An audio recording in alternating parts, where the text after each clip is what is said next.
dengan judul Potret Pendidikan Indonesia, Perjalanan Kemajuan Pendidikan di bawah Kepemimpinan Menteri Pendidikan. Saya Nurmadina Syafira yang akan menemani Anda dalam perjalanan podcast kali ini. Dan di sini saya tentunya tidak sendiri, saya ditemani oleh 3 kakak cantik. Halo, perkenalkan, saya Alita Nanda Cahyani, mahasiswa Universitas Negeri Semarang, Prodi PGSD. Halo, dan aku Sawi Fadila Anin dari Program Studi Pendidikan Guru Sekolah Dasar Universitas Negeri Semarang. Halo, saya Sinani Maizanti dari Program Studi Guru Sekolah Dasar dari Universitas Negeri Semarang. Baik, di sini kan kita akan membahas tentang pendidikan atau kemajuan pendidikan di Indonesia ya. Jadi itu kan di sini ada 3 menteri yang bakalan nanti kita bahas di kali ini. Pertama itu ya ada era reformasi, yaitu awal transformasi yang membawa kemajuan besar bagi pendidikan di Indonesia, yang dibawakan oleh Pak Menteri yang namanya Bapak Muhammad Nuh yang menjabat dari 2009 sampai 2014. Beliau ini dianggap membawa reformasi atau fondasi penting untuk sistem pendidikan di Indonesia. Jadi kayak langkah-langkah besar apa sih yang akan dibawakan oleh Bapak Menteri ini selama menjabat, selama masa jabatannya tersebut? Terima kasih Nurma. Pada masa Muhammad Nuh ada 4 capaian besar yang patut kita soroti. Yang pertama itu ada kurikulum tingkat satuan pendidikan atau yang disebut dengan KTSP. Kurikulum ini memberikan otonomi kepada sekolah untuk menyesuaikan dengan kebutuhan lokal. Yang kedua ada peningkatan anggaran pendidikan. Untuk pertama kalinya alokasi anggaran pendidikan mencapai 20% APBN seperti yang diamanatkan Undang-Undang Dasar 1945. Yang ketiga ada sertifikat guru. Program ini meningkatkan kualitas serta kesejahteraan guru melalui klarifikasi kompetensi. Dan yang terakhir ada ujian nasional berbasis komputer atau yang disebut dengan UNBK. Nah, UNBK ini walaupun baru saja diuji coba, UNBK menjadi langkah awal dalam digitalisasi sistem evaluasi pendidikan. Baik, jadi pas masanya Bapak ini kita udah sedikit ada tingkat kemajuan di mana kita akan memberikan ujian berbasis komputer tersebut, di mana kita mengenalkan kepada siswa-siswa untuk belajar yang namanya digital. Dan juga menurut saya pada masa itu, tapi kita nggak melewati masa itu ya, di mana kita harus stres mikirin UNBK di situ. Dan juga yang ini, saya sedikit menyorot kepada sertifikat guru itu, apakah sama seperti dengan yang di era ini, yaitu di mana ada yang namanya PDKP. Mungkin dari pengalaman yang orang-orang dulu yang itu tuh, ini dari awal jalannya. Ini kan PBG itu masih dari dulu tuh ada, cuma di eranya Muhammad Nuh tuh masih jadi awal, jadi fondasi. Jadi bisa dibilang PBG itu di awal mula tuh di eranya Muhammad Nuh dan belum dikembangkan seperti sekarang yang maksudnya PBG itu udah benar-benar melatih dari gurunya menjadi seorang guru profesional seperti itu. Jadi di sini sudah ada tingkat kemajuan di mana kita akan melakukan step by step dalam pendidikan di Indonesia ini ya. Baik. Selanjutnya yang kita langsung lompat saja ke era digital, yaitu pada masa kepemimpinan Bapak Nadiem Makarim. Pasti kalian sudah pada tahu karena ini adalah Menteri Pendidikan kita pada masa kita sekolah-sekolah, yaitu yang menjabat pada masa 2019 sampai 2024 ini, yang nantinya akan digantikan oleh yang selanjutnya di mana belum dilanjutkan videonya. Jadi beliau ini dikenal dengan sosok yang membawa banyak inovasi, terutama di bidang pendidikan tentunya, dan itu melewati digitalisasi kan. Jadi menurut kakak-kakak nih, apa saja transformasi yang paling penting dan tentunya paling menonjol dalam pada masa kepemimpinannya Bapak Nadiem Makarim? benar sekali, di era Nadiem Makarim adalah masa transformasi digital yang cukup revolusioner dengan beberapa program utama yang diprogramkan kepada pendidikan di era Nadiem Makarim.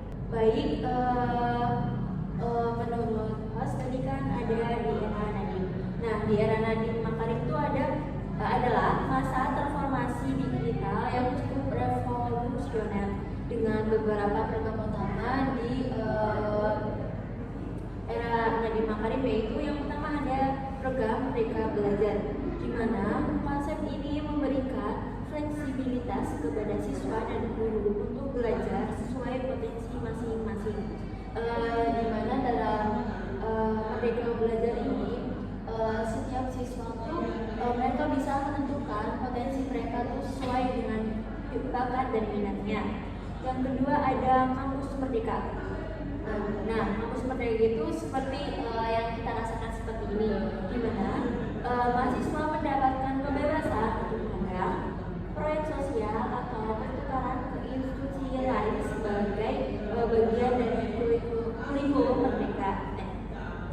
Yang ketiga ada digital platform pendidikan seperti rapor pendidikan dan rumah belajar yang memudahkan akses pembelajaran digital di seluruh negeri, di mana dalam platform ini menggunakan teknologi yang mempermudah proses belajar di kalangan siswa maupun mahasiswa.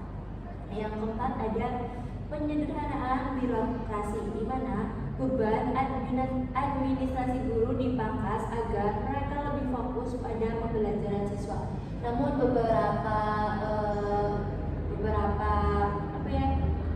dari guru itu ada yang menyebutkan bahwa program ini tuh ada sisi negatifnya, di mana guru tuh hanya difokuskan pada administrasi. Jadi mereka tuh disibukkan dengan administrasi. Jadi kayak mereka tuh mengajar, tapi di awal dari pagi sampai sore itu mereka harus tetap disibukkan dengan administrasi. Mungkin dari Paras ada yang mau Dari salah satu programnya ada dari kita kan anak terakhir yang kurikulum apa? 13. Itu kan kita kayak pas ketemu di SMA pas 12 itu para guru itu terlalu disibukkan dengan adik-adik kelas yang kurikulum sudah project gitu ya, ya, project dari adik kelas. Iya. Jadi kita tuh kayak terlupakan. Iya. Guru-guru mesti selalu saja di jam kosong karena guru-guru lebih memikirkan proyek adik kelas. Apalagi di situ kan kita di masa kelas 12, di mana kita harus fokus dalam mengejar apa nanti impian ke depannya kita kan, apakah kita akan masuk ke dunia kuliahan atau langsung kerja. Tapi kan kita di situ harus punya basic skill terlebih dahulu ya.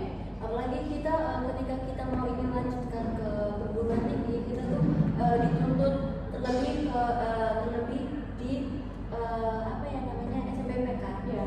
Jadi nilai itu harus benar-benar stabil dan tinggi. Tapi di mana peran guru tuh belum maksimal di eranya kita. Iya. Apalagi saya tuh bingung kenapa guru yang ngajar kita tuh bertabrakan dengan mengajar dari kelas, sebenarnya dari kelas. Kenapa guru diberikan dua tugas itu sehingga mengambilkan satu tanggung jawabnya dan melaksanakan tanggung jawab yang lain. Gitu. Dan dimana kan di era ini tentunya kan digitalisasi itu sudah sangat marak sekali ya. Namun ada di bagian beberapa daerah mungkin di Indonesia yang belum kena dampak era digitalisasi ini. Jadi kayak para siswanya itu masih menggunakan cara-cara yang kuno, dia itu belum ada kemajuan ke depan karena ini kan udah eranya globalisasi ya, dimana digital itu sangat memungkinkan kita bawa dan kita harus pahami, kita harus mendalami di era-era tersebut. Dan pendidikan di Indonesia juga belum benar-benar merata. Dan contohnya tuh digital kan belum semua daerah, semua sekolah, semua institusi pendidikan tuh bisa menggunakan teknologi. Betul, dan saya merasakan itu. Jadi kalau kesah di sini tentunya sangat amat kita terapkan ya Kak. Semoga nanti kita sebagai calon pendidik bisa lebih baik daripada itu. Apa adanya kan di sini kan Pak Nadiem kan juga menerapkannya namanya PTKK, di mana guru-guru harus lebih profesional. Oke, berbicara tentang tantangan tadi ya, kayak banyak sekali rintangan dan juga tantangan yang telah kita hadapi, di mana sistem pendidikan Indonesia dipandang masih kurang stabil jika dibandingkan dan diperingkatkan di dunia. Seperti yang kayak di Jepang atau di mana itu kan para siswanya udah kayak diterapkan dan konsistenkan dari awal bahwa dia ingin di bakat yang mana, ingin apa. Jadi kan kayak dari kecil dia tuh udah punya basic kan di situ, dia udah megang suatu basic. Bisa dijelaskan lebih langsung kepada Kak nih, apa saja tantangan utama yang dihadapi saat ini di era pendidikan ini? Menurut saya itu ada 3 tantangan utama dalam pendidikan di Indonesia. Yang pertama adalah kesenjangan kualitas pendidikan. Karena kan semua daerah belum tentu daerah itu maju, ada daerah yang namanya daerah terpencil. Nah, di daerah terpencil itu sangat kekurangan guru dan juga seringkali kekurangan fasilitas pendidikan yang memadai. Betul, Jadi ada aksesnya sulit, jadi guru menolak ditempatkan di tempat itu, atau misal bahan baku yang sangat sulit di sana. Iya, betul sekali. Transportasinya kan sulit juga. Dan yang kedua adalah peningkatan kualitas dari guru sendiri. Meskipun sertifikasi telah dilakukan, masih banyak guru-guru yang perlu pelatihan lanjut agar bisa menghadapi kurikulum baru pada zaman sekarang ini. Terus yang ketiga adalah adaptasi teknologi. Selain infrastruktur, teknologi juga kan penting. Kita kan sekarang sudah zamannya digital dan anak-anak sekarang itu sudah pada menggunakan HP, untuk apa. Jadi teknologi ini sangat penting. Apalagi dulu waktu kita SMA kan kita masih menggunakan Zoom atau apa, itu kan sangat, kalau bisa daerah terpencil gimana caranya kalau misal nggak ada sinyal atau kita mereka itu harus sampai naik gunung untuk mendapatkan sinyal. Itu menurut saya itu sih pertama. Dimana kayak sistem pendidikan di Indonesia itu emang belum sepenuhnya merata hingga pelosok-pelosok. Dimana kayak HP saja di suatu daerah itu masih kayak langka untuk anak-anak, dimana tapi terkadang ada anak-anak yang kurang perhatian dari orang tuanya dan juga salah dalam menggunakan HP tersebut. Jadi pasti ada sisi negatif dan positifnya. Dan di Indonesia sendiri juga lihat dari era yang Muhammad Nuh dan Nadiem Makarim itu pendidikan kita tuh masih berfokus pada materi. Betul. Berbeda dengan luar negeri juga kan, yang dimana dalam tingkatan SD, SMP ataupun SMA, siswa tuh udah tahu potensi diri mereka itu apa, impian mereka itu apa, tujuan masa depan mereka itu apa. Tapi berbalik dengan pendidikan di Indonesia, di mana siswa tuh masih difokuskan pada materi, nilai yang tinggi dan sekolah yang favorit gitu. Tapi mereka tuh belum tahu potensi diri mereka itu seperti apa, diri mereka sebenarnya itu kedepannya akan seperti apa. Jadi mungkin itu juga menjadi tantangan di pendidikan di Indonesia. Ya, namun kan di sisi lain pasti ada capaian-capaian yang diraih dari bapak-bapak menteri tersebut ya. Seperti saya setuju kalau adanya ini dihapusnya sistem UTBK, di mana itu memudahkan siswa dalam mengejar cita-citanya. Dia hanya fokus untuk belajar, dan di mana itu guru bisa saja berkontribusi kepada siswanya. Kan dia yang paling tahu gimana, siswa ini walaupun di kelas tidak memperhatikan atau apa, tapi sikapnya itu sopan santun. Jadi pasti guru kan merasa luluh hatinya, saya tidak tega kalau harus ngasih nilai di bawah KKM. Jadi seperti itu. Dan juga di sistem itu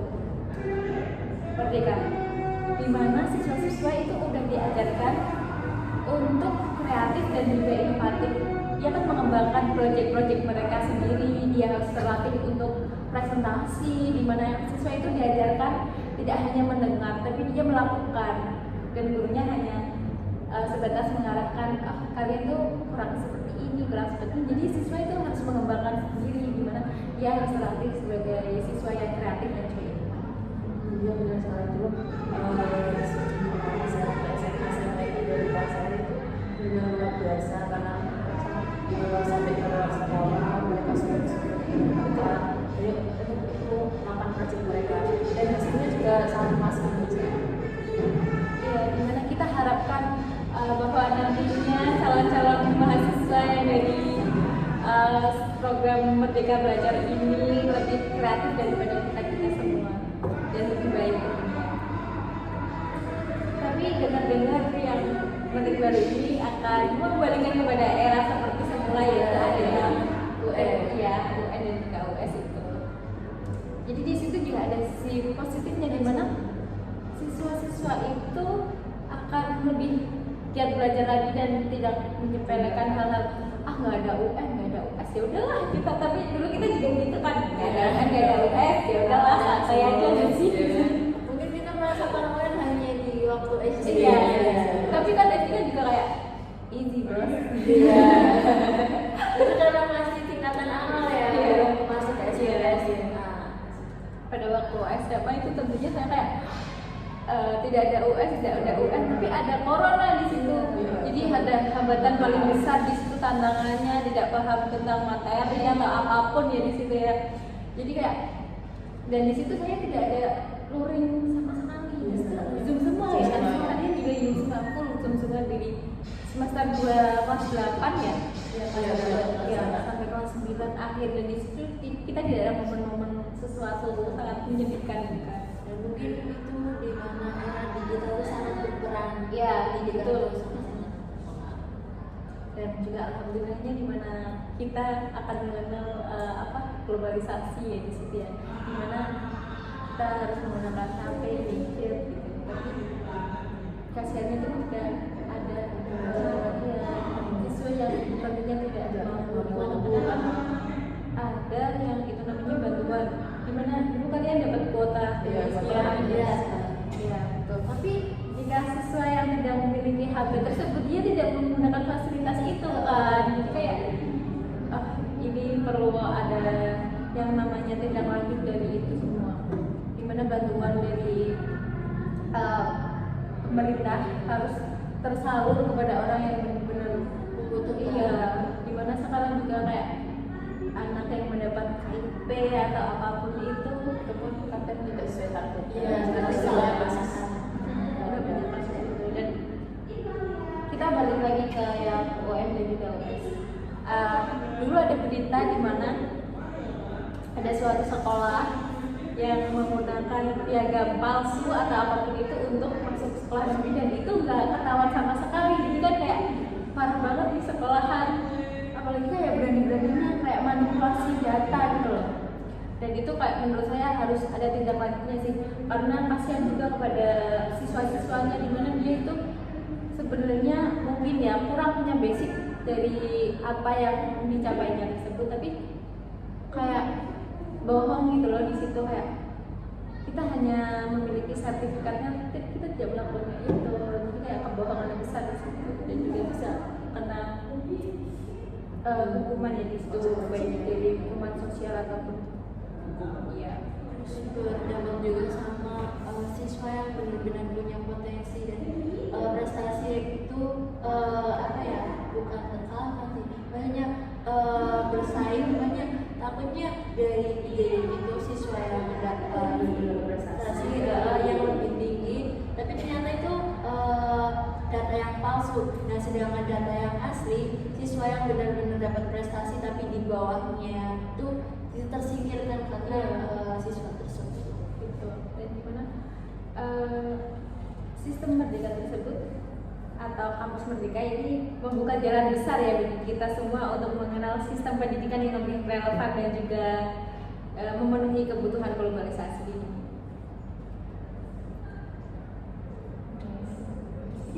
Berapa menit? Ya udah. Karli di sini atas perjalanan kita yang sangat menarik pada malam hari ini, dan juga sesi diskusi ini kita tutup ya. Kita bisa melihat bahwa perjalanan pendidikan Indonesia adalah sebuah proses panjang yang terus berkembang di mana menteri-menteri tersebut berganti. Setiap era kepemimpinan membawa inovasi dan juga tantangan masing-masing.